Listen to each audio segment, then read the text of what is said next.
Thank you for inviting me to this lecture. It's an honour to give it. I am Dr. Dermot Hudson. I'm the chairman of the British Group for the Study of the Jewish Idea and chairman of the UK Korean Friendship Association. I've been KFA official delegate for the UK 19 years now. I've travelled to the Democratic People's Republic or Juche Korea, referred to in the media as North Korea. I've travelled there some 18 times. First visit was in 1992. I used to work in the Valuation Office Agency, a government agency in the UK, but I was victimised there for my work in the KFA, basically forced out. I am a member of the New Communist Party in Hudson, to work at their office in Clapham Junction. I was also a trade union activist in the Public and Commercial Services Union. So that's giving you an idea of my background. And today can be said that the DPRK is the most vilified, most demonised country, indeed, of all the socialist countries that exist today. It's probably the one that is most attacked. There's a real vicious information war against the DPRK.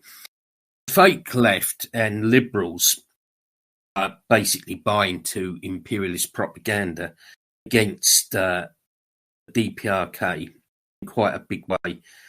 And unfortunately, sometimes we get faint echoes of anti-DPRK propaganda, even amongst some communists and anti-imperialists.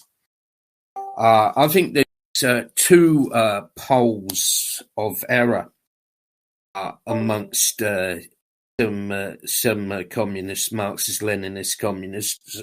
Firstly, to simply regard Juche as Marxism-Leninism applied to Korean conditions. The other is to regard Juche as an abandonment or rejection of Marxism-Leninism or some kind of deviation. In essence, both are really saying the same thing to people. They're trying to discourage people from studying the Juche idea, either by saying it's a rejection of Marxism-Leninism or just saying it's Marxism-Leninism simply applied to Korea. So, there's no need for people outside of Korea to study it. To turn to the questions that have been asked, I've taken a good look at them. I hope I've understood them correctly. Firstly, the DPRK has always opposed revisionism, an independent position, and President Kim Il-sung and Chairman Kim Jong-il wrote a number of works opposing revisionism. Marshal Kim Jong-un, in one of his first public talks, also referred to the struggle of the DPRK against revisionism and dominationism. I think it's important to oppose revisionism because it destroyed a number of socialist countries, caused massive setbacks and losses for the international communist movement. At the same time, we must always be aware of the dangers of ultra-leftism, left opportunism and sectarianism. Juche respects Marxism-Leninism. Chairman Kim Jong-il said, "Our party and people respect Marx, Engels, Lenin and Stalin as the leaders of the working class. They speak highly of their distinguished services." Visiting the DPRK, I saw portraits of Marx, Lenin, and Stalin on display at the Party Foundation Museum. Also, in the International Friendship Exhibition, there is a big portrait of J.V. Stalin next to the car he'd sent as a gift to President Kim Il-sung. And similarly, in the Fatherland Liberation War Museum in Pyongyang, there is also a car that Stalin sent. And I remember my last visit to the UK in October 2019. I actually remember the guide said to me, "Oh, do you know Stalin?" Well, of course, I Stalin. And if you look at the website of Kim Il-sung University, you will see that under the philosophy faculty or philosophy section, there is an option to take courses on Marxism, Leninism, and dialectical materialism. Duce, in fact, doesn't deny historical materialism. Comrade Kim Jong-il said, "Of course, we do not deny historical materialism. Historical materialism made an important contribution to defeating reactionary, unscientific, social-historical views based on idealism and metaphysics." End of quote. However, we would be unscientific and in fact undialectical not to recognise that theories that were formulated over 100 years ago inevitably have historical limitations. Whilst Duce does not deny dialectical and historical materialism, it focuses on the role of the masses. It defines the masses as the subject rather than the object. And to try and explain this, I've sort of thought of an analogy. A group of workers are building a house. You could say that dialectical historical materialism is about the ground the building will stand on, about the materials and tools that will be used to construct it.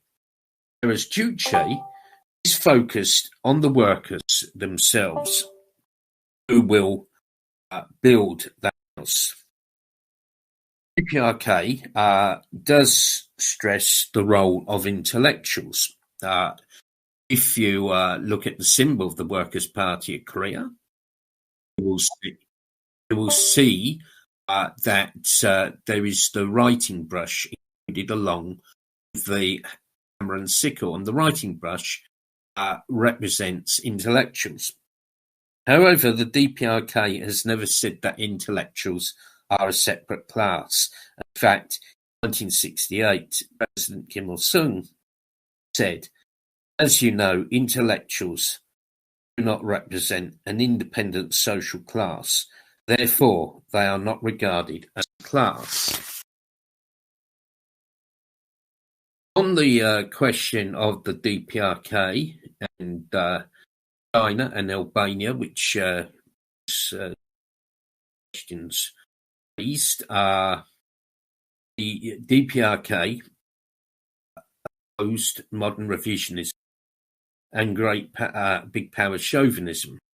In this respect, its positions overlapped with those of the People's Republic of and the Communist Party of China.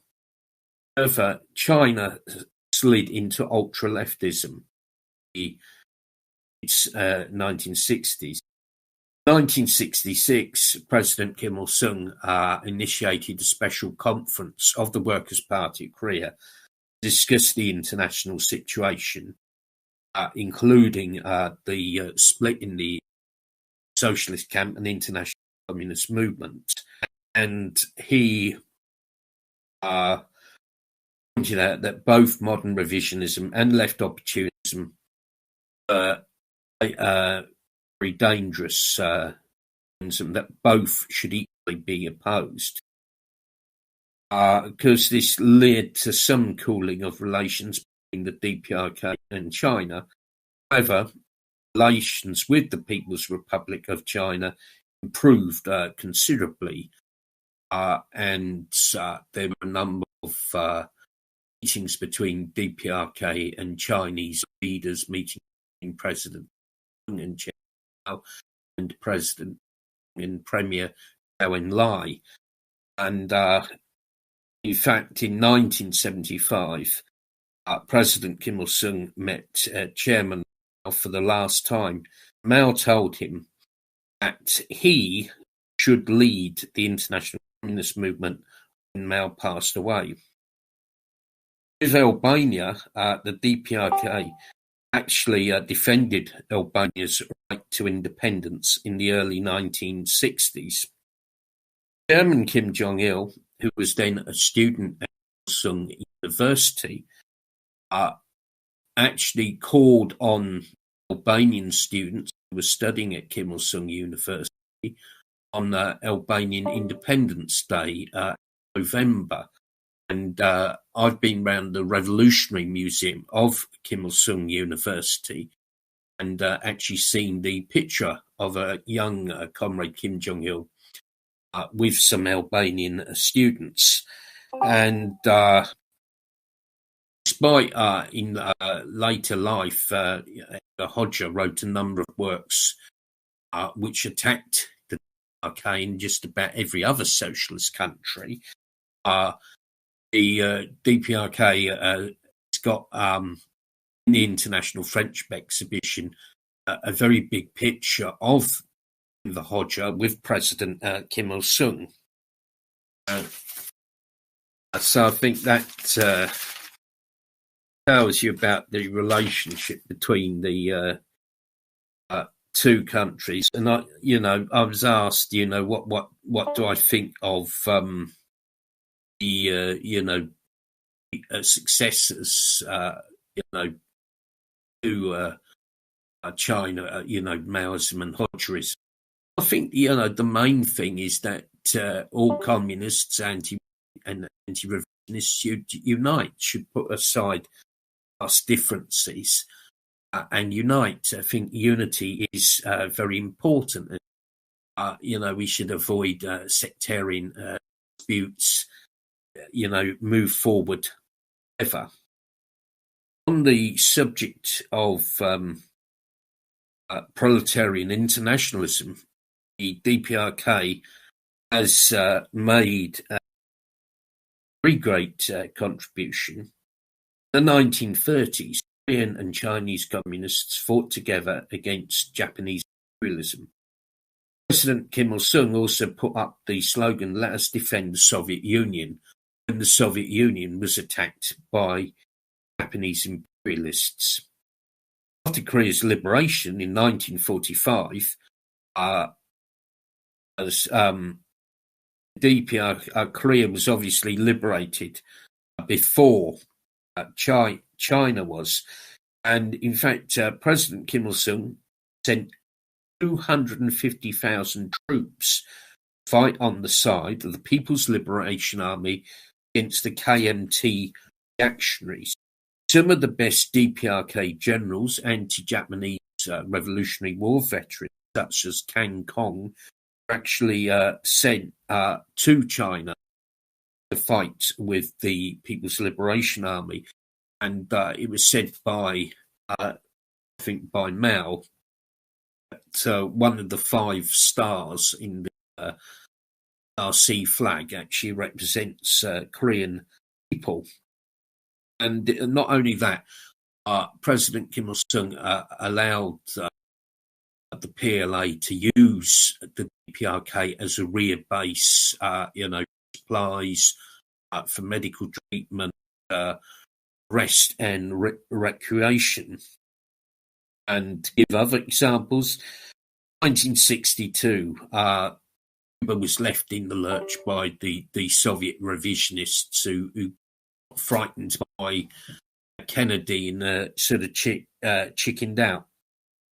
The DPRK embassy staff in Havana, armed themselves, ready to fight, and actually put on the uniform of the Cuban army. I was told a few years ago, sort of unofficially, sort of off the cuff at the DPRK embassy in London, that in fact, 1962, the DPRK ambassador to Cuba was actually a KPA general. And at the same time, the DPRK sent material aid to Cuba. It supported Fidel Castro's 5-point demands as well that he raised. And later in the 1980s, the DPRK sent 100,000 rifles, I believe free of charge or at a very low price, to Cuba. Vietnam, President Kim Il-sung, at the 1966 Conference of the Workers' Party of Korea, stressed the need to send volunteers to Vietnam. And indeed, a number of pilots of the Korean People's Army were sent to Vietnam. Also, anti-aircraft units were sent to Vietnam, but also tunneling experts, because it was the DPRK who had first conceived the idea of using tunnel warfare during the Fatherland Liberation War, or Korean War as it is known in the West. So they'd accumulated a lot of experience. They went and sort of helped the Vietnamese with, and they also sent uniforms to Vietnam as well. And again, harking back to my visits to the DPRK, if you go to the Fatherland Liberation War Museum in Pyongyang, there's a small gallery that's devoted to the KPA pilots who actually fought in Vietnam. So, made a very important contribution in the Vietnam War. And was Egypt, where KPA pilots participated in the 1973 October War against the Israeli Zionist aggressors, and very successful. This is actually mentioned in a book by an Egyptian general. And just to give another example of the DPRK's internationalist assistance, they gave military assistance to the People's Revolutionary Government of Grenada. It was military assistance worth $12 million. And DPRK in Workers' Party Korea always argued for unity and not division in both the international communist movement and socialist camp. I think this was very important because the split between the two big socialist countries was quite heartrending. DPRK did what it could try and avoid that split being wide, and consistently argued for unity and maintained good relations with all other socialist, the Soviet Union, China, and also Albania, and Cuba, and Romania. And I think President Kim Il-sung was probably one of the few leaders in the socialist camp who actually both out and Brezhnev, Tito, which I think is a great feat. Moving on to the 1990s, April 1992, the DPRK, Workers' Party, I should say, initiated the Pyongyang Declaration, let us defend the cause of socialism, which was, I think, signed initially by 70 communist workers and leftists. Now, today, nearly 300 parties have signed the declaration. In Britain, the New Communist Party and Communist Britain have signed it. Also, Revolutionary Communist Party of Britain, ML, CPGB, ML, the Communist Organisation, Communist League, have all signed it. And I hope that the Party of Communists of the US will also sign this declaration. There was a question about Peru and the Shining Path, and firstly, I'd say that sort of itself raises a wider question of whether a socialist country should give a non-socialist country military aid. In fact, the DPRK is not actually alone in this. I do not know of a military agreement between Peru and the. So I'm not behind the report, but I've seen other confirmation of it. And in fact, the DPRK always pursues a policy of non-interference and respecting the independence of other countries. And I didn't see any statement by the DPRK denouncing the Shining Path or Sendero Luminoso. Myself, in my personal opinion, the which is not necessarily the opinion of the organisation I lead, the Sendero Luminoso ultra left movement goes to the rest of the revolutionary movement. And in fact, the DPRK had good relations with other groups on the Peruvian left, such as the Communist Party of Peru, Red Motherland, the Union of the Revolutionary Left, the National Liberation Front of Peru, the People's Front of the Workers, Peasants, and Students of Peru. As far as I know, none of them ever criticised the DPRK over this incident, and in fact, in I've got by several Peruvian writers on the DPRK published in different languages. So I can't really say much else on the question. On taxation, well, yes, in March 1974, the decree on abolishing tax published, and all tax abolished 1st of April 1974. And before that, the agricultural tax in kind was abolished as well. So, I mean, something that might seem mysterious to some people, and some cynical people will say, well, I don't believe you. This was achieved because the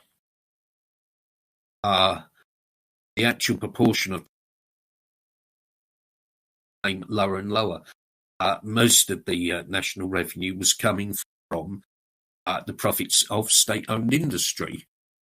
So DPRK was able to do that. And secondly, the DPRK has always followed the people-centered policy, the people-orientated policy. So they made abolishing taxation an important priority to relieve people of that burden. The whole question, I see the question of Camp 14 and total control zones has been raised. First of all, just to point out that one of the main sort of characters behind this kind of propaganda, this character called Shin, who actually admitted to actually lying. He's got those written books by an American author called Blaine Hard.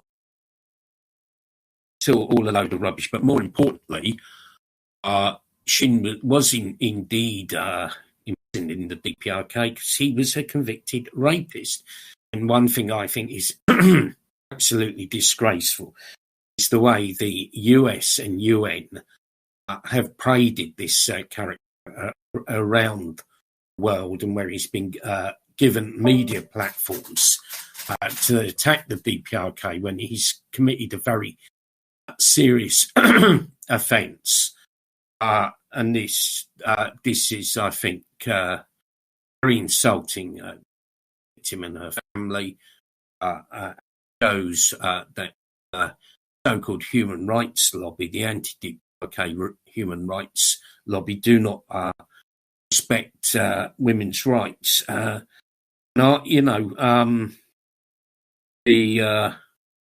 whole sort of thing,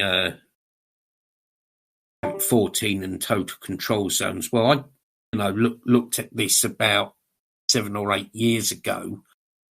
The so-called Camp 14 total control zone, and in fact, railway lines, major tourist roads actually go through where it is actually supposed to be in the DPRK. I've personally seen a massive prison camp or labour camp in the DPRK. And because when I tell people this, people say, "Oh, but you wouldn't, they're hidden away somewhere."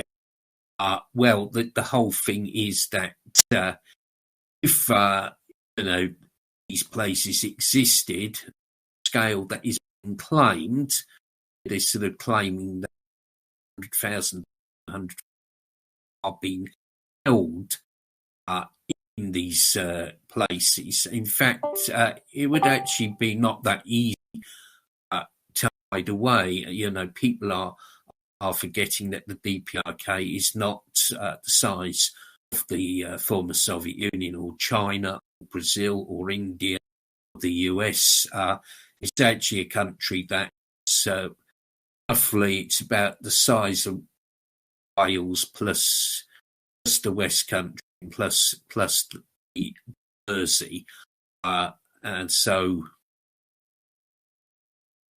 it wouldn't be that easy to sort of hide these things away. So what of crime and punishment in the DPRK? Well, re-education through labour is an option. It is used. However, this more often than not, actually takes place at the person's workplace within the community. Penal detention is very much a last resort, very serious offences. And in fact, DPRK has had prisoner amnesties in 2002, 2012, 2015 and 2018. So basically no one really serves their full term in the DPRK. The sort of maximum sentence in the DPRK is 15 years anyway. I mean, the US, I believe, has a very harsh legal system, harsh prison system, where you can be imprisoned for life after the third offence. I'd also make the point, the numbers the imperialists are claiming are in the PRK are still actually smaller than the actual US prison population, which I believe runs into millions. The US itself, I'm sure you people will know much better than I do, uses prison labour. I've even read reference to the prison industrial complex in the US. In Britain, prison labour is not used that much, but we do have something called community payback. Anyway, I mustn't stray off the subject. And reunification. First of all, EPRK believes establishing a federal state, confederal republic, Korean Peninsula, basically the one country and two systems principle. Socialism cannot be imposed on South Korea. Similarly, the DPRK, of course, rejects the so-called German reunification. They will not give up their socialist system. Made it clear that if South Korea tries to force the South Korean capitalist system on the North, that it will result in war. So, they've got the idea of establishing a confederal republic in which there will be sort of a single sort of overall authority. There will be still different administrations existing in the North and the South. The PRK has fought very, very hard for reunification. Chairman Kim Jong-il ensured that the first ever Korean summit was held on June the 15th, 2000, and we're going to see the 20th anniversary of that next month. That was a very significant landmark, and respected Marshal Kim Jong-un had 3 rounds inter-Korean summits with the South Korean chief executive Moon Jae-in, at which different agreements were signed. However, it doesn't look like South Korea is implementing them. And very recently, the South Korean side went very provocative war maneuvers. What does the DPRK do promote unification? Well, they support the anti-imperialist National Democratic Front of South Korea, formerly the Revolutionary Party for Reunification. KFA have good relations with the ANDF Pyongyang. I visited the ANDF Pyongyang, I think, about 9 or 10 times. There is also the Pan-National Alliance for Korea's reunification, or Pomeran, that aims to work for national reunification of the Korean Peninsula, and is made up of the PRK, South Korea, and overseas Koreans. And lastly, on my list, what did I think of the recent false rumours about the health and the well-being of the DPRK Supreme Leader Moon Jae-in?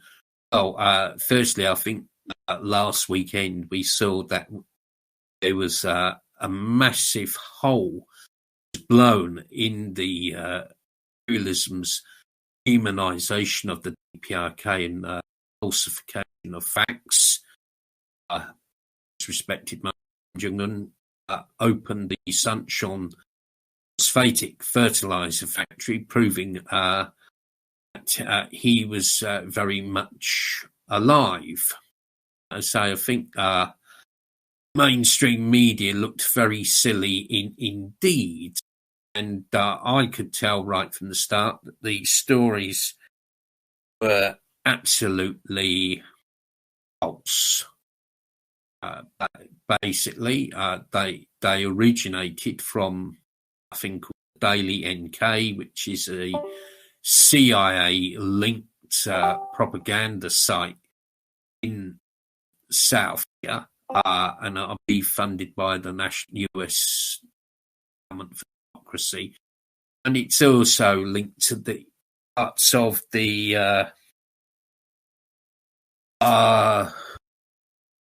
South Korean National Intelligence Service and the far, far, far right in South Korea. In fact, has long been known for picking up outlandish tales. Reading the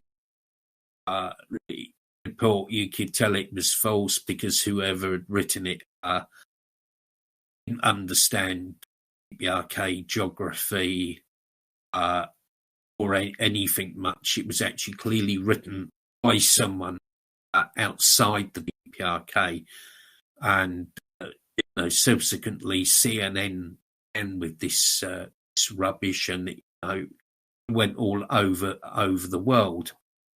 And I would say it had several aims. Firstly, to defame and denigrate the DPRK and its system, its leadership, to make it look like a sort of chaotic place.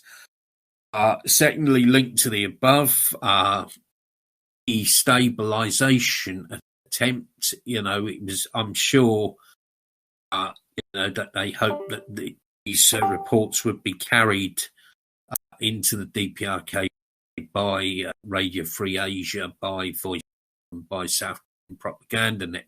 And hope was that it might create an atmosphere of confusion.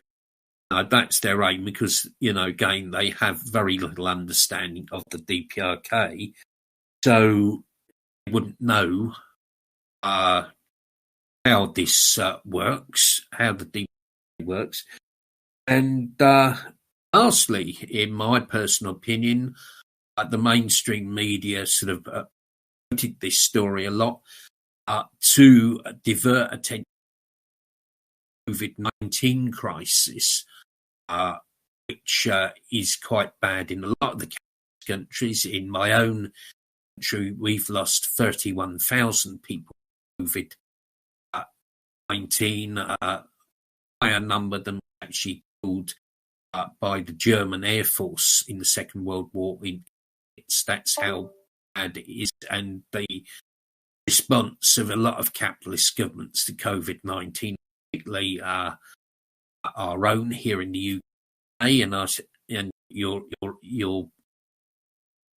with Mr. Trump, the response has been one of total incompetence and chaos, whereas DPRK itself has no case of COVID-19 because it shut its border early, measures to quarantine foreigners, widespread disinfection, and that stopped the spread of the disease in the country. Anyway, yes, I mean, these false stories about the DPRK are done for all those reasons, as I say, to denigrate the system, to attempt destabilization and divert attention away from the DPRK. And it's part of the ongoing demonization of the DPRK on an industrial scale. After the collapse of the Soviet Union, I think the anti-communist propaganda industry, US, as well as places like this, can to look for a new target, and the DPRK is their target. Some of the propaganda also has a racist tinge towards it as well. That's why it's very important to support the work of the Korean French Association and counter anti-DPRK propaganda, which I hope this lecture will do. And just to cover one other thing, I noticed someone had also raised the so-called issue of the Songbun system. And I say this is again imperialist propaganda and South Korean propaganda. It does not really exist. If you read President Kim Il-sung's works and Chairman Kim Jong-il's works, you will find the word Songbun is never used, and the DPRK has always been based on the principle of single-hearted unity. President Kim Il-sung always strongly argued against the idea of categorizing people on the basis of their past record or the past record of their family. He's always very strongly argued against that kind of approach. So it is, I say, yet another form of propaganda against the DPRK. I've spoken for about nearly 45 minutes. I hope I've covered all your questions. If you want me to stay on, I can perhaps take one or two more questions.